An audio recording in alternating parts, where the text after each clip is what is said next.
Assalamualaikum warahmatullahi wabarakatuh. Selamat datang di channel kami. Terima kasih sudah mampir. Sebelum kita mulai, saya mau mengajak teman-teman untuk dukung channel ini dengan cara like, comment, subscribe, dan nyalakan lonceng notifikasinya agar tidak ketinggalan video-video menarik lainnya. 5 kebiasaan yang membuat ajal datang dengan mudah. Hidup di dunia ini hanya sementara, dan setiap jiwa pasti akan merasakan kematian. Namun, sadarkah kita bahwa terkadang, tanpa disadari, kita punya kebiasaan-kebiasaan yang seolah-olah mengundang ajal datang lebih cepat? Bukan soal takdir, tapi soal ikhtiar dan bagaimana kita menjaga amanah hidup ini. Mari kita bahas 5 kebiasaan tersebut. 1. Suka menunda-nunda sholat. Menunda-nunda sholat adalah salah satu kebiasaan yang paling merugikan, tidak hanya dari segi spiritual, tetapi juga mental dan fisik. Sholat adalah pilar utama dalam Islam, sebuah jembatan yang menghubungkan hamba dengan Tuhannya.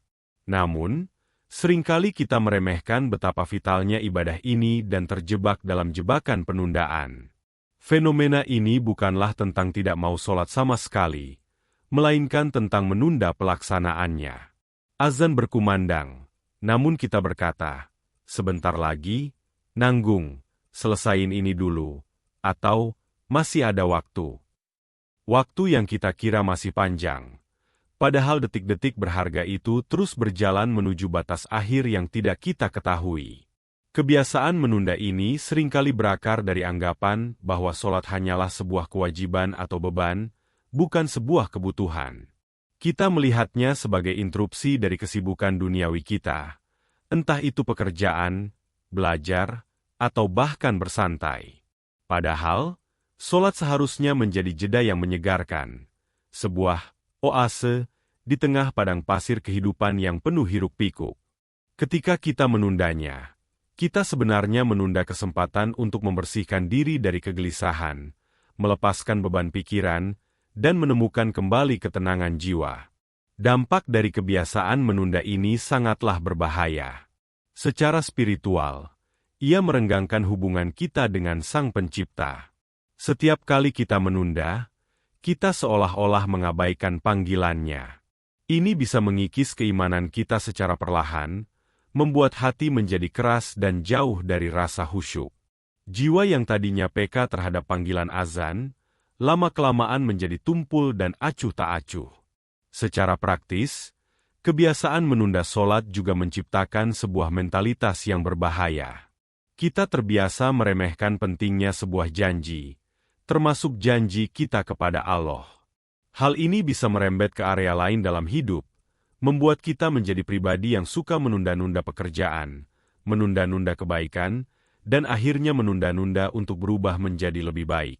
Lebih mengerikan lagi, kita tidak pernah tahu kapan ajal menjemput. Siapa yang bisa menjamin kita masih sempat sholat maghrib jika kita meninggal saat waktu asyar telah lewat? Menunda sholat sama saja dengan mempertaruhkan keselamatan di akhirat demi kenyamanan sesaat di dunia. Lalu, bagaimana cara mengatasinya? Mulailah dengan mengubah pola pikir. Pandanglah sholat bukan sebagai beban, melainkan sebagai anugerah, sebuah kesempatan emas untuk berkomunikasi dengan pemilik alam semesta.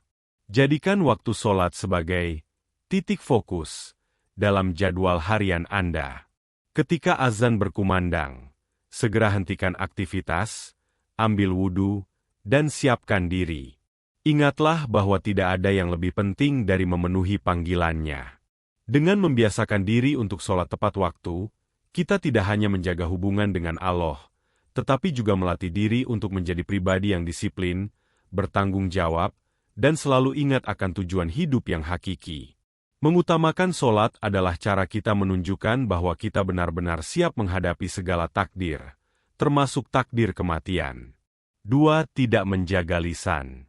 Lisan atau lidah adalah anggota tubuh yang kecil, tetapi dampaknya bisa lebih besar dan lebih merusak daripada badai. Lisan adalah pedang bermata dua. Ia bisa menjadi alat untuk menyebarkan kebaikan, mengajak pada kebenaran, dan menenangkan hati. Namun di saat yang sama, ia bisa menjadi sumber malapetaka yang menghancurkan persaudaraan, memutus tali silaturahim, dan bahkan menjerumuskan seseorang ke dalam jurang kehancuran. Kebiasaan tidak menjaga lisan adalah salah satu kebiasaan paling berbahaya yang bisa kita miliki, dan seringkali kita meremehkan kekuatannya. Tidak menjaga lisan bisa termanifestasi dalam berbagai bentuk. Yang paling umum adalah ghibah atau bergosip, yaitu membicarakan keburukan orang lain di belakangnya. Lalu ada fitnah, menyebarkan berita bohong atau tuduhan yang tidak benar dengan tujuan merusak reputasi orang lain. Selain itu, ada kebiasaan berkata-kata kasar, mengumpat, berbohong, atau menyebarkan kebencian. Semua ini adalah racun yang disebarkan melalui lidah kita sendiri. Kita mungkin menganggapnya sepele, sebuah obrolan ringan atau sekadar luapan emosi sesaat. Padahal, setiap kata yang keluar dari mulut kita memiliki bobot dan konsekuensi. Dampak buruk dari tidak menjaga lisan sangatlah nyata. Di tingkat sosial, ia merusak pondasi kepercayaan dan persatuan. Satu kata fitnah bisa menghancurkan karir seseorang, satu gosip bisa meretakkan hubungan keluarga, dan satu perkataan kasar bisa memicu permusuhan yang berkepanjangan. Lingkungan yang dipenuhi dengan lisan yang tidak terjaga akan menjadi tempat yang penuh dengan kecurigaan dan kebencian. Di tingkat personal, kebiasaan ini mencerminkan hati yang tidak bersih. Hati yang dipenuhi dengki, iri, dan amarah akan selalu menghasilkan perkataan yang buruk. Sebaliknya, hati yang lapang dan damai akan menghasilkan kata-kata yang menyejukkan. Secara spiritual, setiap kata buruk yang kita ucapkan adalah catatan amal yang harus dipertanggungjawabkan di hadapan Allah. Ucapan yang menyakiti hati orang lain tidak akan dimaafkan begitu saja, kecuali jika orang tersebut memaafkan kita. Seringkali, dosa lisan ini menjadi penghalang terbesar bagi kita untuk meraih keberkahan hidup. Mengapa rezeki terasa seret? Mengapa hati terasa gelisah? Bisa jadi, jawabannya ada pada ucapan-ucapan buruk yang telah kita lontarkan. Lalu, bagaimana cara menumbuhkan kebiasaan menjaga lisan? Mulailah dengan berpikir sebelum berbicara. Tanyakan pada diri sendiri, apakah ucapan ini bermanfaat? Apakah ini benar? Apakah ini akan menyakiti orang lain? Jika jawabannya tidak, lebih baik diam. Ingatlah bahwa terkadang, diam itu lebih mulia daripada berbicara. Latihlah diri untuk selalu mengatakan yang baik-baik, menebar kebaikan, dan memberikan motivasi. Jagalah lisan dari hal-hal yang tidak penting dan tidak bermanfaat, karena setiap kata adalah amanah. Dengan menjaga lisan, kita tidak hanya menjaga kehormatan orang lain, tetapi juga menjaga kehormatan diri kita sendiri, dan memastikan bahwa setiap kata yang kita ucapkan adalah sumber keberkahan, bukan sumber penyesalan. 3. Gemar makan dan minum berlebihan. Tubuh kita adalah anugerah terindah dan amanah dari Sang Pencipta. Layaknya sebuah kendaraan yang canggih, tubuh ini dirancang untuk berfungsi dengan baik, selama kita memberikan bahan bakar yang tepat dan merawatnya dengan benar. Namun, di era modern ini, kebiasaan makan dan minum berlebihan seolah menjadi gaya hidup. Kita terbiasa makan bukan karena lapar, melainkan karena godaan mata, keinginan sesaat, atau bahkan sebagai pelampiasan emosi. Ini bukan hanya tentang makan dalam porsi besar, tetapi juga tentang memilih makanan dan minuman yang tidak sehat secara terus-menerus, seperti makanan cepat saji, minuman manis, dan camilan tidak bernutrisi. Kebiasaan inilah yang secara perlahan tapi pasti merusak mesin tubuh kita dari dalam. Dampak dari kebiasaan ini sangatlah luas. Secara fisik, pola makan yang buruk adalah penyebab utama dari berbagai penyakit kronis yang mematikan. Obesitas, diabetes, penyakit jantung, dan tekanan darah tinggi bukanlah penyakit yang datang tiba-tiba, melainkan akumulasi dari kebiasaan buruk yang kita tanam setiap hari. Penyakit-penyakit ini tidak hanya membuat hidup menjadi lebih pendek, tetapi juga mengurangi kualitas hidup yang tersisa. Bayangkan jika di usia senja, alih-alih menikmati waktu bersama keluarga, kita harus menghabiskan hari di rumah sakit dan mengonsumsi obat-obatan. Ini adalah konsekuensi dari ketidakpedulian kita terhadap amanah yang diberikan. Tidak hanya fisik, kebiasaan ini juga memiliki dampak signifikan pada aspek spiritual. Tubuh yang berat dan sering merasa lemas akibat pola makan berlebihan bisa membuat kita malas dalam beribadah. Sulit untuk berdiri lama saat sholat, berat untuk melangkah ke masjid, dan hati pun terasa berat untuk berbuat kebaikan lainnya. Perut yang kenyang berlebihan juga bisa membuat pikiran menjadi tumpul dan sulit untuk khusyuk saat beribadah. Padahal, tujuan kita makan adalah untuk mendapatkan energi agar bisa beribadah dan bermanfaat bagi orang lain, bukan sebaliknya.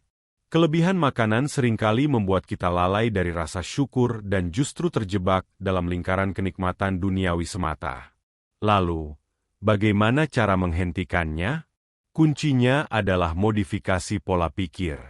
Ubah pandangan bahwa makan hanya untuk kesenangan menjadi makan untuk kesehatan dan ibadah. Mulailah dengan praktik sederhana seperti makan saat lapar dan berhenti sebelum kenyang. Pilihlah makanan yang bervariasi dan bergizi, serta kurangi konsumsi gula dan lemak jenuh. Ingatlah bahwa kesehatan adalah modal terbesar kita.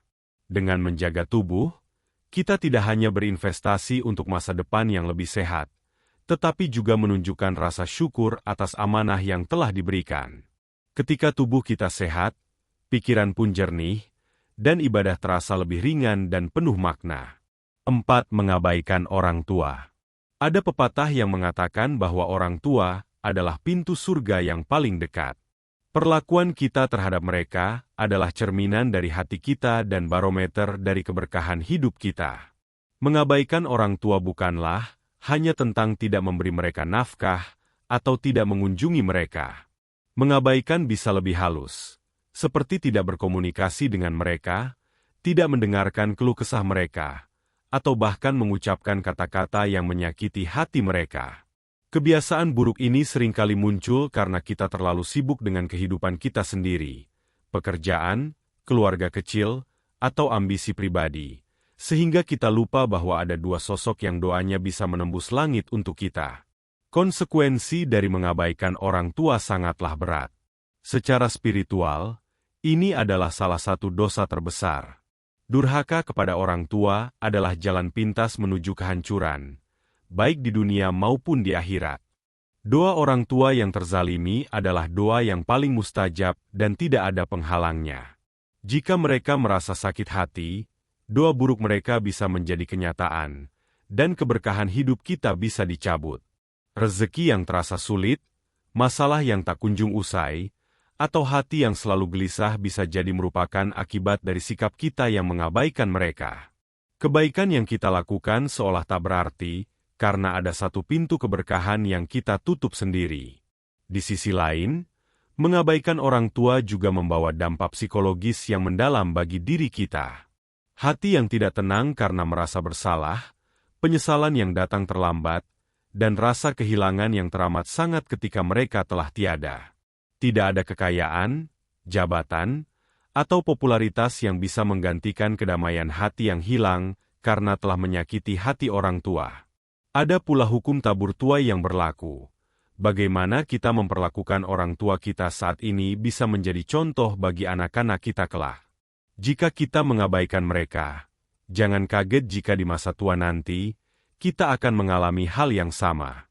Lalu, bagaimana cara memperbaiki kebiasaan ini? Langkah pertama adalah kesadaran.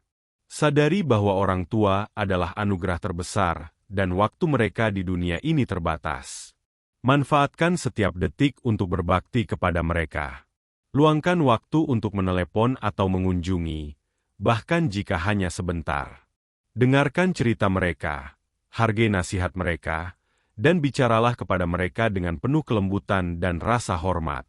Ingatlah, mereka adalah orang yang telah memberikan segalanya untuk kita. Memperlakukan mereka dengan baik adalah wujud rasa syukur kita kepada Sang Pencipta.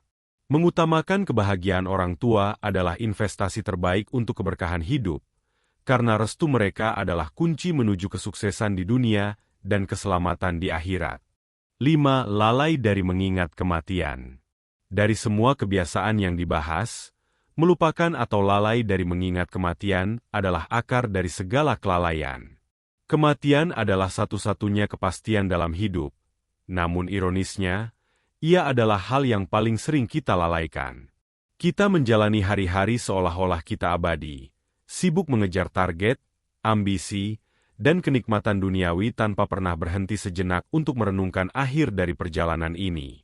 Kelalaian ini bukanlah tentang ketidakpercayaan pada kematian, melainkan tentang hidup dalam gelembung ilusi bahwa kematian itu masih sangat jauh, dan kita masih punya banyak waktu untuk berbenah. Sikap lalai ini memiliki dampak yang merusak secara spiritual dan praktis. Ketika kita hidup tanpa kesadaran akan kematian, hati kita menjadi keras dan sulit tersentuh. Kita cenderung menunda-nunda kebaikan, seperti sholat, sedekah, atau memaafkan orang lain, dengan berpikir, nanti saja, masih ada waktu. Padahal, tidak ada yang bisa menjamin kita akan bangun esok hari. Kelalaian ini membuat kita terobsesi pada hal-hal yang fana, seperti harta, jabatan, dan popularitas, hingga kita lupa bahwa semua itu tidak akan menemani kita di alam kubur. Kita menjadi serakah, pelit, dan angkuh karena menganggap semua pencapaian adalah hasil dari usaha kita semata, bukan anugerah dari Yang Maha Kuasa. Lebih dari itu, melupakan kematian membuat hidup terasa hampa dan tidak memiliki tujuan yang jelas. Kita mungkin merasa sibuk, tapi sebenarnya kita hanya berputar-putar dalam lingkaran yang sama, mengejar hal-hal yang tidak akan pernah memberi kepuasan sejati. Kita merasa takut kehilangan harta, takut gagal, dan takut pada masa depan, karena kita mengukur nilai hidup dari seberapa banyak yang kita miliki. Padahal, jika kita menyadari bahwa semua ini hanya sementara, kita akan memiliki perspektif yang lebih luas dan hati yang lebih damai. Kekayaan yang sebenarnya bukanlah seberapa banyak yang kita kumpulkan, melainkan seberapa banyak kebaikan yang kita sebarkan. Mengingat kematian bukanlah tentang membuat hidup menjadi suram dan menakutkan, melainkan justru sebaliknya. Mengingat kematian adalah pembangkit semangat yang luar biasa. Ia adalah pengingat bahwa waktu kita terbatas, dan setiap detik sangatlah berharga. Kesadaran ini memotivasi kita untuk tidak menunda-nunda kebaikan, untuk segera bertaubat, untuk berbakti kepada orang tua selagi mereka masih ada, dan untuk tidak menyia-nyiakan waktu dengan hal-hal yang tidak bermanfaat. Ketika kita menyadari bahwa ajal bisa datang kapan saja, kita akan lebih menghargai setiap napas, setiap kesempatan untuk berbuat baik, dan setiap momen bersama orang-orang yang kita cintai. Maka dari itu, jadikanlah mengingat kematian sebagai bagian dari keseharian kita. Jangan hindari pemakaman, karena itu adalah pengingat nyata akan akhir kita. Renungkanlah sejenak setiap kali Anda melihat ambulans atau mendengar berita duka. Bayangkan seolah-olah Anda yang berada di sana, dan tanyakan pada diri sendiri, apa yang sudah aku siapkan untuk perjalanan ini? Dengan begitu, kita akan hidup dengan lebih sadar, lebih bersyukur, dan lebih fokus pada hal-hal yang benar-benar akan membawa kita pada kebahagiaan sejati. Mengingat kematian bukanlah akhir dari kehidupan, melainkan awal dari kehidupan yang lebih bermakna. Itulah 5 kebiasaan yang seharusnya kita hindari.